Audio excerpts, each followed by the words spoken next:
You're incapable of going further. Your time here is over. Don't bother coming back tomorrow." The words hung in the air like poisonous gas, spreading across the corporate lunch table where our team sat in stunned silence. My fork clattered against my half-eaten salad as David Patterson, my boss of 6 years, delivered this public execution with the casual cruelty of someone commenting on the weather. I looked around at my colleagues' faces. Some averted their eyes, others stared with morbid fascination. 6 years of dedication, countless late nights, and record-breaking sales targets I'd smashed for Patterson Financial Advisors. And this was how it ended.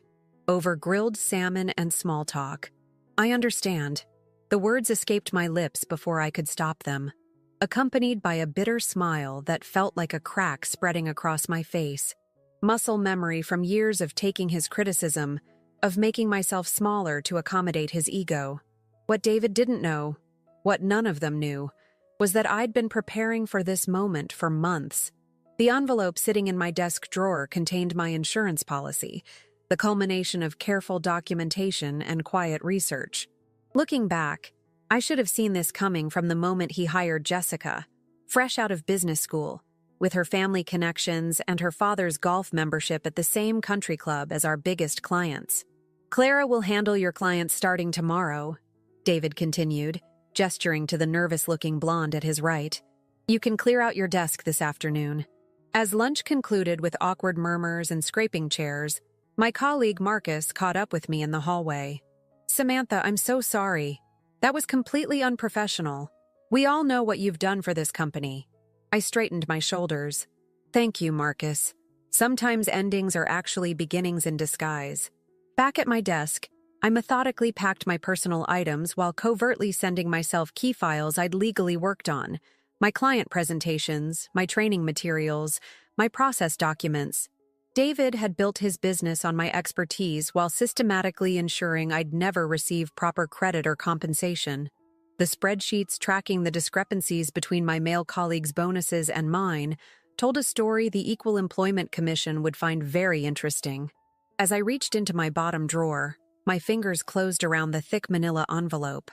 6 months ago, I'd discovered something while preparing quarterly reports that made me start keeping receipts.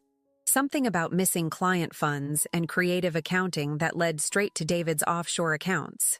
Something that explained his increasingly erratic behavior and desperate cost-cutting.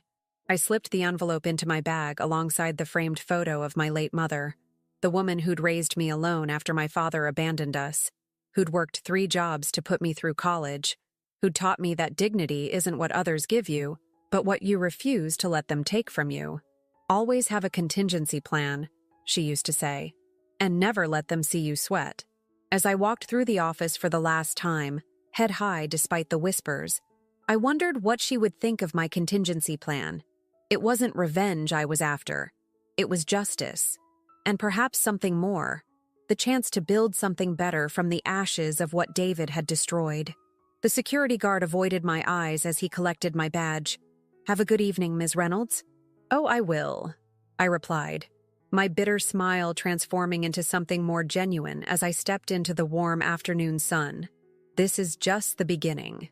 What I didn't realize then was just how prophetic those words would be. Or that 1 month later, I would be sitting in the owner's chair when David walked into what he thought was a meeting with the company's mysterious new buyer, only to find himself face to face with the woman he'd so publicly discarded. But first, I had a call to make to an old friend from business school who had recently inherited his father's venture capital firm, and an envelope to open that would change everything. That night, I sat at my kitchen table with a glass of wine, untouched, as I spread the contents of the envelope before me. The apartment felt eerily quiet without the usual background noise of work calls or the frantic tapping of my laptop keys as I prepared presentations late into the night. "Let's see what you've been hiding, David," I whispered, organizing the documents chronologically. For months, I'd noticed discrepancies in our client accounts, small at first, almost dismissible as accounting errors. But pattern recognition was my specialty, and these weren't random. Client funds were being temporarily diverted before quarterly reporting, then returned days later, with the interest income skimmed off. The perfect crime. No missing money, just stolen time. And in finance, time is money. The paper trail led to a shell company in the Cayman Islands, a company where the sole director was listed as D. Patterson Holdings. David wasn't just stealing from clients, he was gambling with their retirement funds to cover his own investment losses. One document showed a transfer of over $2 million to cover a capital call on a failed real estate venture. My hands trembled as I reached for my phone. This wasn't just grounds for termination, this was criminal. But who would believe me? I was the disgruntled ex-employee. He was the charismatic financial advisor with political connections and a charity foundation that made the local news every Christmas. The call connected on the third ring. Michael Harrington. Mike, it's Sam Reynolds. A pause. Then warmth flooded his voice. Sam? It's been, 2 years since the alumni dinner? How are you? I took a deep breath. I've been better. Listen, do you still handle venture acquisitions at Harrington Capital? I'm actually running the place now. Dad had a stroke last year, and I've taken over. His voice softened.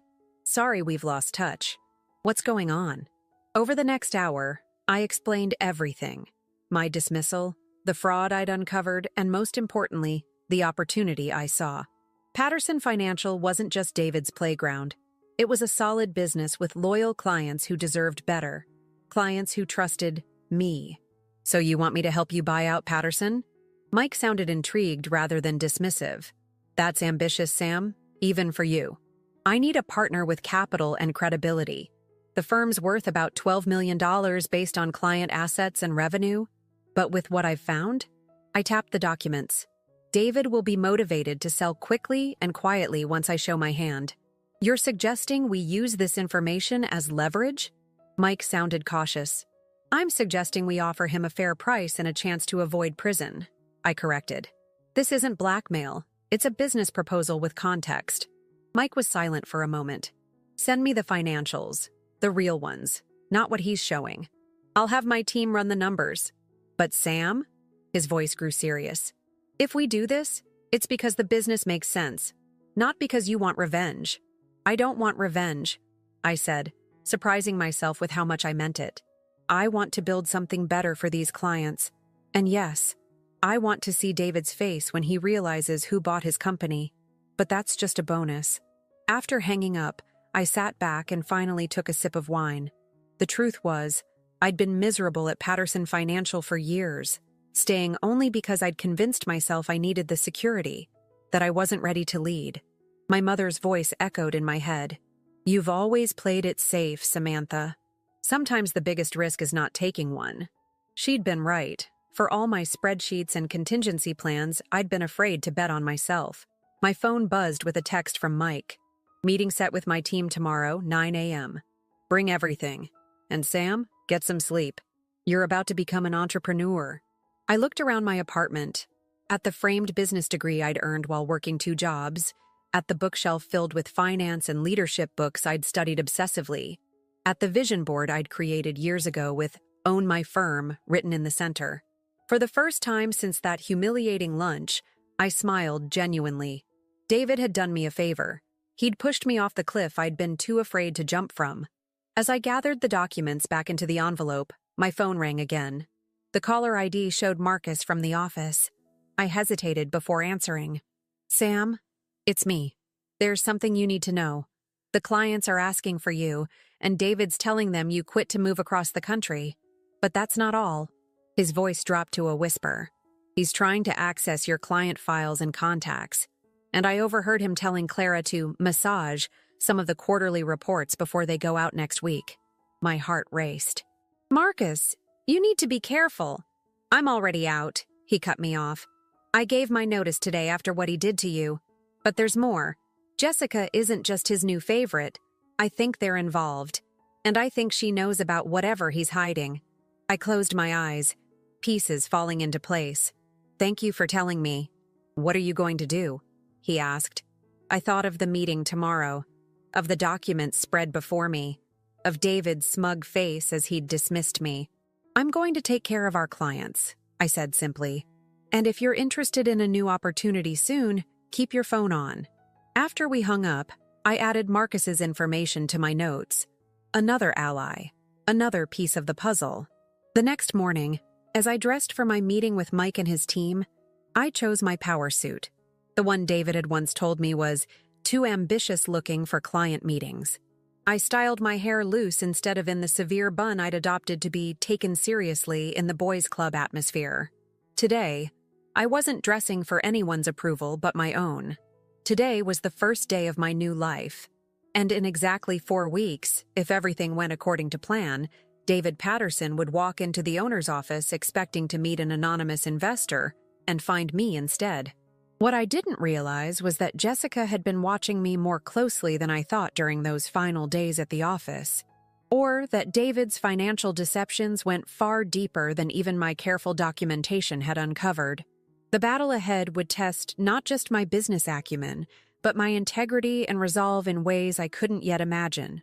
The Harrington Capital offices occupied the top floor of a gleaming downtown tower, a world away from Patterson Financial's dated premises in the business park.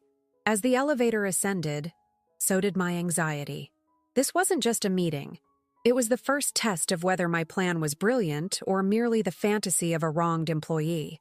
Mike greeted me with a warm hug that momentarily dissolved my professional facade. "You look ready for battle," he said approvingly, leading me to a conference room where 4 people awaited. "Everyone, this is Samantha Reynolds. Sam, meet our legal counsel Emma Lewis, our financial analyst Raj Patel, our acquisition specialist Thomas Wright, and my father, James Harrington." I nearly stumbled at the last introduction. James Harrington was a legend in venture capital, known for his ruthless acumen and impeccable ethics, an unusual combination in our industry. I hadn't expected him to be here, especially given Mike's mention of his health issues. "Ms. Reynolds," James nodded from his wheelchair, "Michael says you've uncovered something significant at Patterson Financial." For the next 2 hours, I laid out everything. The fraud pattern, client statements, transfer records, and the shell company documents. I explained Patterson's business model, its client base of mostly upper-middle-class professionals, and its growth potential if properly managed. "What makes you qualified to run this operation?" James asked bluntly after I finished. "I've been running it for 3 years already," I replied without hesitation. "David Patterson is the face, but I've managed the client relationships, developed the investment strategies, and trained every new advisor. What I lack is his network among the country club set. But those relationships haven't brought in new business in years. Our growth has come from client referrals, clients who trust me." Emma, the lawyer, leaned forward. "These allegations of fraud are serious. What's your actual evidence that David knew about these transfers?" I pulled out a single email I'd saved for last, a correspondence between David and his private banker discussing the temporary reallocation and subsequent return with adjustment of client funds. The room fell silent as they examined it. "This is textbook securities fraud," Emma murmured. Raj, who had been quietly calculating throughout my presentation, spoke up. "Based on legitimate assets under management and current revenue, Patterson Financial is worth approximately $10.2 million, not the $12 million you estimated." He slid a spreadsheet across to me. "But your growth projections assuming churn reduction and expanded services are sound. If you can retain 85% of the clients, this could be a very profitable acquisition." Mike exchanged a look with his father, who gave an almost imperceptible nod. "Here's what we propose," Mike said. "Harrington Capital will form an acquisition vehicle to purchase Patterson Financial. We'll offer $7.5 million contingent on due diligence confirming your findings. You'll become majority owner and CEO with 51% equity. We'll take 49% and provide ongoing capital support for growth initiatives." I blinked, trying to process what I was hearing. "That's extremely generous." James Harrington made a dismissive gesture. "It's not generosity, it's business. You've identified an undervalued asset with growth potential. We're simply investing in that opportunity, and in you. There's one condition," Mike added. "We handle the negotiation with Patterson. No direct contact from you until after the deal closes." My first instinct was to protest. This was my plan, my vindication. But I recognized the wisdom in their approach. My involvement would only complicate things and potentially spook David. Agreed, I said, extending my hand. When do we start? We already have, Emma replied, gathering the documents I'd brought. I'll have our team verify these immediately and prepare the offer letter. If all checks out, we could approach Patterson by the end of the week. As the meeting concluded, James asked to speak with me privately. Mike wheeled his father to a corner office with panoramic views of the city. My son tells me you were classmates, James said once we were alone. Yes, at Wharton. He was top of our class. James nodded. And you were second, while working 2 jobs. Michael has always admired your tenacity. He studied me carefully. I need to know something, Ms. Reynolds. Is this about revenge for you? The directness of his question caught me off guard, but I appreciated it. Partly, I admitted. I'd be lying if I said I didn't want David to face consequences for his actions. But mostly, it's about proving something to myself. I've spent 6 years making someone else rich while doubting my own abilities. I'm tired of that narrative. James smiled for the first time. Good answer. Revenge is a poor business model, but self-belief is the foundation of success. He handed me a business card. This is my private number. If you encounter any obstacles during this process, call me directly. Over the next 2 weeks, events moved with dizzying speed. Emma's team verified my findings and uncovered even more irregularities in Patterson's accounts. Raj developed a comprehensive valuation model that justified our offer price. Mike personally approached David with a letter of intent, presenting himself as the sole interested buyer. I stayed away from the office but maintained contact with Marcus, who had indeed resigned but was serving out his notice period. Through him, I learned that client concerns were mounting as their calls to me went unanswered, and David's explanations grew increasingly implausible. He's panicking, Marcus reported during our clandestine coffee meeting. 3 major clients have threatened to pull their accounts if they can't speak with you by the end of the month. And there's something else. The quarterly statements are delayed. Jessica's working late every night on them. They're covering their tracks, I realized. They know someone's watching. My suspicion was confirmed the next day when Mike called. Patterson accepted our initial offer without negotiation, he said, his voice betraying his surprise. He wants to close within 2 weeks and has agreed to all terms, including the confidentiality clause about the change in ownership. That's suspicious, I said slowly. He didn't even counter? No. Emma thinks he's desperate to unload the business before the fraud is discovered. The quarterly statements to clients are already 3 weeks late. A knot formed in my stomach. Mike, we need to move faster. I think he's planning to empty the accounts before the sale closes. There was a pause. I'll have Emma accelerate the timeline and request immediate access to the financial systems as a condition of proceeding. The acceleration worked. Within days, we had full access to Patterson's systems, with monitoring protocols in place to prevent any unauthorized transfers. David, perhaps sensing the net closing around him, became increasingly erratic. Marcus reported that he'd been shredding documents late at night and had fired 2 administrative staff who had questioned the delayed statements. But even as our plan progressed, I was troubled by a growing sense of unease. Everything was proceeding too smoothly. David was many things, but stupid wasn't one of them. Why would he accept our first offer without negotiation? Why agree to confidentiality about the new ownership when that would typically be a point of pride in a sale? The answer came unexpectedly, 3 days before the scheduled closing, when I received a text from an unknown number. Check the international wire transfers from 2 years ago. Not just client funds, family accounts too. You missed something big. Jay. I stared at my phone in confusion before realization dawned. Jessica. But why would she help me? I immediately called Emma and asked her to investigate the family accounts managed by Patterson Financial. Accounts I hadn't included in my initial research because they weren't part of the regular client base. What she found shocked even our seasoned legal team. David hadn't just been skimming from client investments. He'd been systematically draining the trust accounts of his widowed sister-in-law and her children, family members who had entrusted him with their finances after his brother's death. Over $3.2 million, nearly their entire inheritance, had been transferred to the same Cayman Islands shell company. This wasn't just fraud, it was betrayal of the most personal kind. Now I understood his desperation to sell quickly and quietly.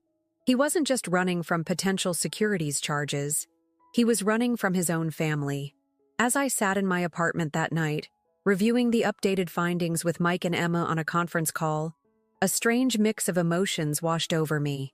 The vindication I'd anticipated felt hollow in the face of such breathtaking cruelty. "This changes things," Mike said gravely. "We need to consider whether we still want to move forward with the acquisition given the potential family lawsuits and reputational damage." I thought of David's sister-in-law and her children, of the clients who trusted the firm with their life savings, of Marcus and the other employees who depended on their jobs.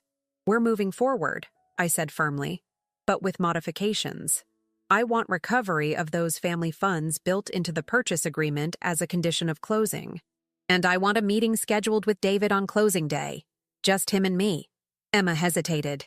"Samantha, that could jeopardize—" "It's non-negotiable," I interrupted. "This isn't about business anymore." After a tense discussion, they agreed to my terms. The modified agreement was sent to David the next morning. $7.5 million purchase price, minus $3.2 million to be placed in escrow for the family accounts, and a private meeting with the new owner immediately after signing. His response came within the hour. Agreement accepted. Meeting scheduled. Closing set for 2 p.m. the following Monday. As I hung up the phone, I realized my hands were shaking, not with nervousness, but with a strange, calm resolve. In 3 days, I would be sitting in the owner's chair when David Patterson walked in, expecting to meet an anonymous investor. Instead, he would find himself face to face with the woman he'd so casually discarded. But now, it wasn't just about proving him wrong about me. It was about justice for everyone he'd betrayed. I just hoped I was ready for what would come next. The weekend before the closing dragged endlessly. I alternated between reviewing business plans for the revamped company and rehearsing what I would say to David when we finally met face to face. Every scenario I imagined felt simultaneously insufficient and excessive. No words seemed adequate for the magnitude of his betrayal, yet anything beyond professional civility risked undermining my position as the new owner. Sunday night, I received another text from Jessica's number. "He's planning to leave the country after closing. Tickets to Belize, non-extradition. Be careful." I forwarded the message to Emma, who responded immediately. "Already on it. Judge signed off on a travel restriction pending investigation of the family accounts. Border Patrol has been notified." The pieces were falling into place, but something still bothered me about Jessica's involvement. Why turn against David now? What was her angle? Monday morning dawned bright and clear, the kind of perfect autumn day that seemed too cheerful for the confrontation ahead. I dressed with deliberate care, a tailored navy suit that projected authority without flashiness, my mother's simple pearl earrings, and the watch my first client had given me when I helped secure her retirement after her husband's unexpected death. "For the woman who gave me back time," the inscription read, a reminder of why I'd entered this profession in the first place. Mike picked me up at 11 a.m., looking every inch the successful venture capitalist in his bespoke suit. "Nervous?" he asked as we pulled away from my apartment building. "Strangely, no," I replied. "I've played this moment over in my head so many times that it feels like I'm just following a script now." He glanced at me skeptically. "Just remember, this is a business transaction first and foremost. Whatever personal satisfaction you get from seeing his face is secondary." "I know."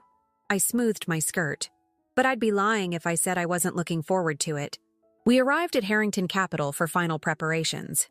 Emma walked us through the closing documents one last time, emphasizing the provisions for the recovery of the misappropriated family funds and the constraints on David's future activities in the financial industry. "Once he signs these, he's effectively admitting to the mishandling of funds," she explained. "Not an outright confession, but enough to support civil recovery efforts." At 1:30 p.m., we departed for Patterson Financial. The plan was simple. Mike and the legal team would handle the document signing in the conference room. Meanwhile, I would wait in what would soon be my office, David's current sanctuary, for our scheduled meeting. Walking into Patterson Financial felt surreal after nearly a month's absence. The receptionist, Diane, did a double take when she saw me, but was quickly distracted by the arrival of the Harrington legal team. I slipped past while Emma engaged her, making my way down the familiar hallway toward David's office. Outside his door, I paused. Through the frosted glass, I could see him moving around, probably removing personal items in preparation for the handover. Taking a deep breath, I straightened my shoulders and visualized my mother's encouraging smile. This moment wasn't just for me, it was for her, for the family David had stolen from, for every person who'd ever been discarded by someone who underestimated their resilience. I stepped away, finding an empty office nearby to wait until the signing was complete. Through the thin walls, I could hear the murmur of voices from the conference room as the process began. 20 minutes later, my phone buzzed with a text from Mike. Doc signed. He's been told the new owner wants to meet him in his office in 10 minutes. You're up. This was it. I made my way to what was now officially my office and settled into the executive chair behind the imposing mahogany desk. I took a moment to absorb the view, the same view David had enjoyed while building his fraudulent empire. Soon, it would frame my vision for a very different kind of company. At exactly 2:45 p.m., there was a knock on the door. "Come in," I called, swiveling to face the entrance. The door opened and David Patterson entered, his expression politely expectant. He was wearing his client meeting smile, the practiced blend of confidence and deference he reserved for wealthy prospects. It froze on his face the instant he registered who was sitting behind his former desk. "Hello, David," I said calmly, though my heart was racing. "Please, take a seat." The blood drained from his face as he stood rooted to the spot. "Sam? What is this? What are you doing here?" "I believe you were told the new owner wanted to meet with you," I replied. "I'm the new owner. Please sit down. We have matters to discuss." His shock transformed rapidly into disbelief, then anger. "This is some kind of joke. Where's Harrington?"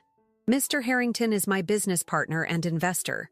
We've formed a new company that has just purchased Patterson Financial, or rather, what's left of it after you hollowed it out." I gestured again to the chair opposite me. "This conversation will happen whether you sit or stand, but one option is more dignified than the other." Slowly, as if moving through water, he lowered himself into the chair. His eyes darted around the office, perhaps looking for clues, perhaps planning an escape. "How?" he finally managed. "How could you possibly afford to buy you out?" I finished for him. "I didn't. Your own desperation for a quick, quiet sale made it possible. That and your extensive fraud, which significantly lowered the purchase price." I opened a folder on the desk. "Especially after we factored in the $3.2 million you stole from your brother's family." His face contorted. "You know nothing about that situation." "I know everything, David." I cut him off. "Every transfer, every fake statement, every lie you told Catherine and her children while you drained their inheritance. Just as I know about the creative accounting with client funds, the offshore accounts, and the plane tickets to Belize that you won't be using." His eyes widened at this last revelation. "You can't. The justice system can and will," I corrected him. "A travel restriction is already in place. The forensic accountants have everything they need, and your sister-in-law has been informed of the situation." I let this sink in before continuing, watching as the reality of his situation settled over him like a heavy blanket. "But that's not why I wanted this meeting," I said. "This isn't about revenge." He gave a bitter laugh. "Of course it is. Don't pretend you're above it." "I'm not above wanting you to face consequences," I acknowledged. "But this company isn't about you anymore, David. It's about the clients who trusted us, the employees who depend on their jobs, and yes, it's about proving what I'm capable of, something you never bothered to recognize." I stood up and walked to the window, looking out at the city skyline. "1 month ago, you told me I wasn't capable of going further, that my time here was over." I turned back to face him. "You were right about one thing. My time at Patterson Financial as your employee was over, but not because I'd reached my limit." His posture had collapsed. The arrogant businessman replaced by a cornered man facing the consequences of his actions. "What happens now?" he asked hoarsely. "Now?" I returned to my seat. "Now you have choices, though fewer than you had a month ago. The sale is complete. Your authority here ended the moment you signed those papers. The funds you stole from your family are being recovered. As for the legal consequences, that will depend partly on how cooperative you are with the authorities." "And the company?" he asked, a hint of his old defiance returning. "You think you can just step in and run it? The clients won't stay. They're loyal to me." I smiled, genuinely this time. "Actually, 17 of your 20 largest clients have already confirmed they're staying. Once they heard I'd be taking over. Turns out, David, they've been working with me all along. You were just the name on the door." This final blow seemed to deflate him completely. He sat in silence for a long moment, then asked quietly, "Did Jessica tell you? About Catherine's accounts?" I considered lying but decided against it. "Yes. Though I'm curious, why would your trusted new protégé betray you?" A flicker of pain crossed his face. "Because she's Catherine's daughter, my niece. She applied under her mother's maiden name. I didn't realize until after I hired her." He laughed hollowly. "She spent 6 months getting close enough to gather evidence. I guess betrayal runs in the family." This revelation stunned me. Jessica wasn't his mistress or accomplice. She was a family member on a mission of justice. The pieces suddenly fit together. Her meteoric rise, her access to sensitive documents, her anonymous texts to me. "I see," I said finally. "Well, that explains her interest in the quarterly statements." The intercom on the desk buzzed, interrupting our conversation. Emma's voice came through. "Ms. Reynolds, the transition team is ready whenever you are." "Thank you, Emma. 5 more minutes, please." I turned back to David. "Our time is up. Security will escort you out. Your personal items have been packed and will be delivered to your home after they've been checked for company property." He stood shakily, the reality of his situation fully dawning on him. "This isn't over, Samantha. You haven't heard the last from me." I met his gaze steadily. "Actually, I have. The non-compete and non-disparagement clauses you signed today are quite comprehensive. If you violate them, the remaining funds in escrow go directly to your family's recovery account." As he reached the door, I called after him. "Oh, and David, next time you tell someone they're incapable of going further, remember this moment." The door closed behind him, and I was alone in my new office. The confrontation I'd imagined for weeks was over, and the feeling washing over me wasn't the vindictive satisfaction I'd expected, but something more complex, a mixture of relief, pride, and the sobering weight of responsibility. I looked around at what was now mine, not just the office, but the entire operation, with all its problems and potential. The real work was just beginning. My phone buzzed with a message from an unknown number. "Thank you for everything. We should talk soon. Jessica R. Morton."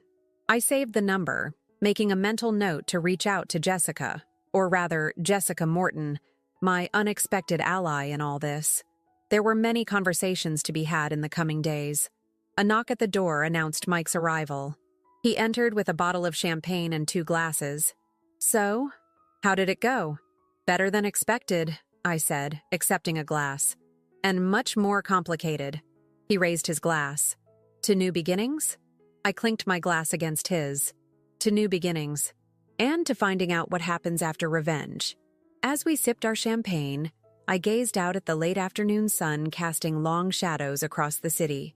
The confrontation was over, but the real challenge was just beginning. Transforming this tainted company into something honest and valuable. Building something that would make my mother proud. Proving, once and for all, that I was more than capable of going further than anyone, including myself, had imagined. What I didn't realize then was how deeply David's fraud had penetrated the company, or how many of his wealthy clients were complicit in his schemes. The battle ahead would require more than business acumen. It would test my integrity, resilience, and capacity for forgiveness in ways I couldn't yet imagine. 6 months passed in a blur of 18-hour days, emergency client meetings, and complete restructuring of the company. I'd renamed the firm Integrity Wealth Partners, a name that embodied the promise I made to every client and employee who chose to stay. The morning of our official relaunch found me at the office before dawn, reviewing the presentation for the all-hands meeting. The familiar weight of responsibility had become comfortable, like a well-worn jacket that once seemed too large but now fit perfectly. A knock on my open door pulled me from my thoughts. Jessica stood there, holding 2 coffee cups. "You're here early," she said, placing 1 cup on my desk. Though I don't know why I'm surprised. I smiled at my unexpected ally who had become an invaluable team member. After our initial awkward meeting, where she'd apologized for not revealing her identity sooner, and I'd offered her a permanent position, we'd developed a rapport built on mutual respect and shared determination to transform the company. "Big day," I replied, accepting the coffee gratefully. "How's your mother doing?" Jessica's expression softened. "Much better. The recovery of the funds has made a huge difference. Tyler's college applications are going out next week, and Emma's treatment is proceeding well." She paused. "She'd like to meet you, to thank you in person." "I'd like that," I said. "But she doesn't owe me any thanks. I did what anyone would do." Jessica gave me a knowing look. "No, you didn't. Most people would have just taken the company and moved on. You made sure our family got justice without public exposure that would have hurt us more." She gestured to the rebranded company materials spread across my desk. "And you've built something better from the ashes." The financial recovery for Catherine Morton and her children had been my first priority after taking over. Though we'd recovered most of the stolen funds, David's legal troubles had only just begun. He'd avoided jail time by cooperating with authorities, but the civil penalties and restitution had left him financially devastated. Last I'd heard, he was living in a small apartment and working as a sales clerk at a men's clothing store. A humbling fall for a man whose identity had been built entirely on status and wealth. "How are the client retention numbers looking?" I asked, changing the subject. "Better than projected," Jessica replied, slipping easily into her role as our new client relations director. "We've retained 92% of the original clients and added 15 new households in the last quarter. The Transparency Initiative has been particularly effective." The Transparency Initiative was our new approach to client communications. Regular, honest reporting with no financial jargon designed to confuse or mislead. We'd implemented technology that gave clients real-time access to their accounts and clear explanations of all fees and investment strategies. "And Marcus? Is he ready for today's presentation?" Jessica nodded. "More than ready. The investment committee's new models have outperformed our benchmarks by 2.3%. He's excited to share the results." Marcus had become our chief investment officer, leading a team that included both veterans from Patterson Financial and new talent we'd recruited. His ethical approach and analytical mind had proved invaluable during the transition. As we continued reviewing the day's agenda, Mike arrived, bringing the energy that had made him such an important partner in this venture.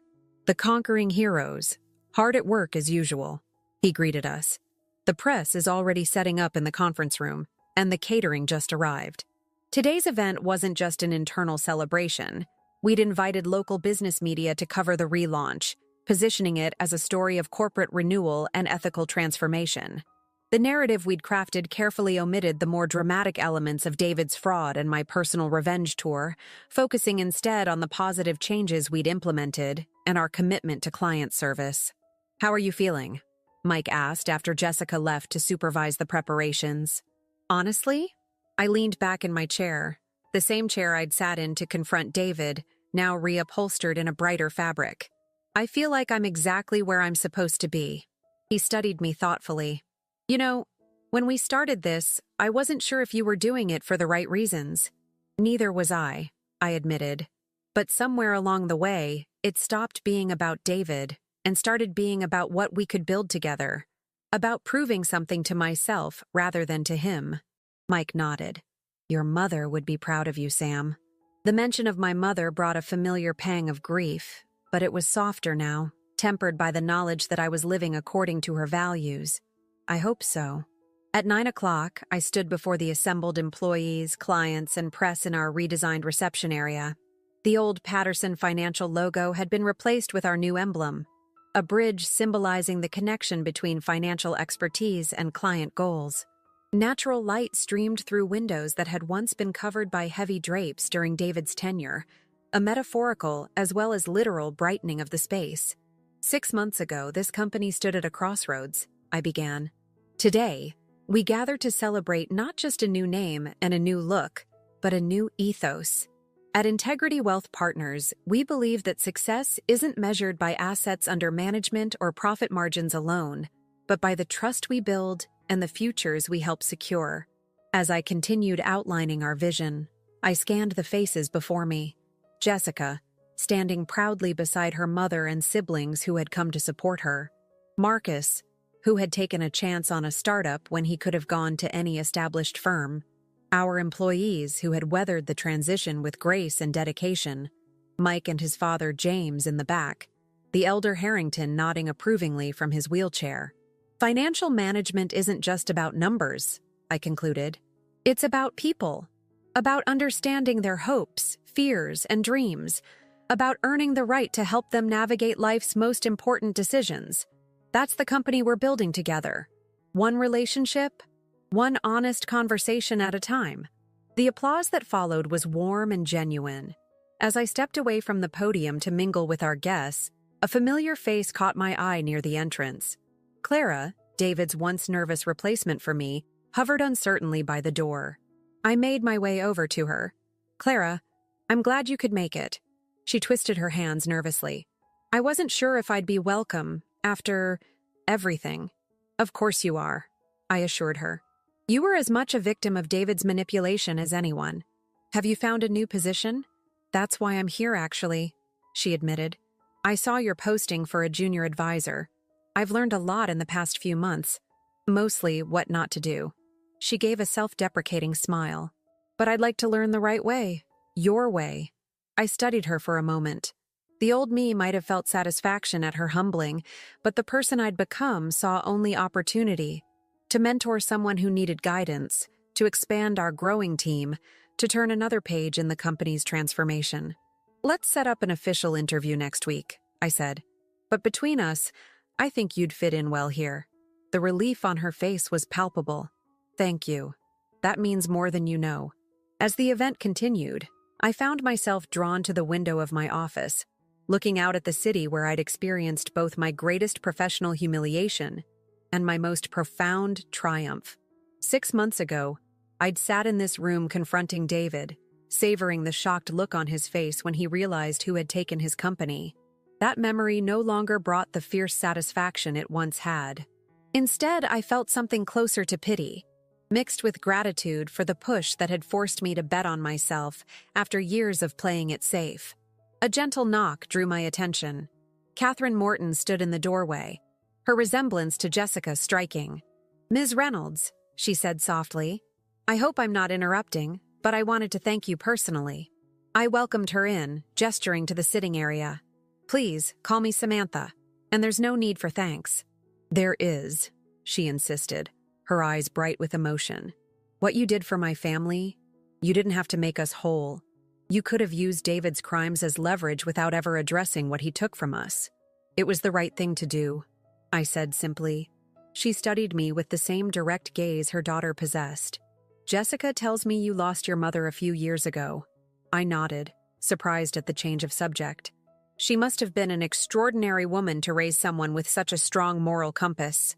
The unexpected compliment brought a lump to my throat. She was. Everything good in me comes from her. Catherine reached across and squeezed my hand briefly. Then she lives on in the good you do, in the company you've built, in the people you've helped. After she left, I remained by the window, reflecting on her words. My mother had always told me that true success wasn't measured by titles or bank accounts, but by the impact we have on others' lives. By that standard, perhaps I was finally beginning to succeed. My phone buzzed with a calendar reminder. Meeting with Eastside Women's Shelter, discuss financial literacy program. Another initiative we'd launched, providing pro bono financial education to women in transitional housing, many of them escaping abusive relationships. I gathered my materials and headed out, pausing to look back at the office that had once represented David's power, and now symbolized something entirely different. The company wasn't perfect yet. We still had legacy issues to resolve, systems to improve, trust to rebuild. But we were moving in the right direction. 1 month after being told I wasn't capable of going further, I had found myself sitting in the owner's chair when my former boss walked in. But the true victory wasn't that moment of confrontation. It was everything that came after. The community we were building, the values we were upholding, the future we were creating. As I closed the door behind me, I smiled at the engraved quote I'd had installed on the wall opposite my desk, words my mother had often repeated during difficult times. Your greatest power lies not in proving others wrong, but in proving yourself right. Every day, I was working to live up to that wisdom. And every day, it felt less like revenge and more like purpose.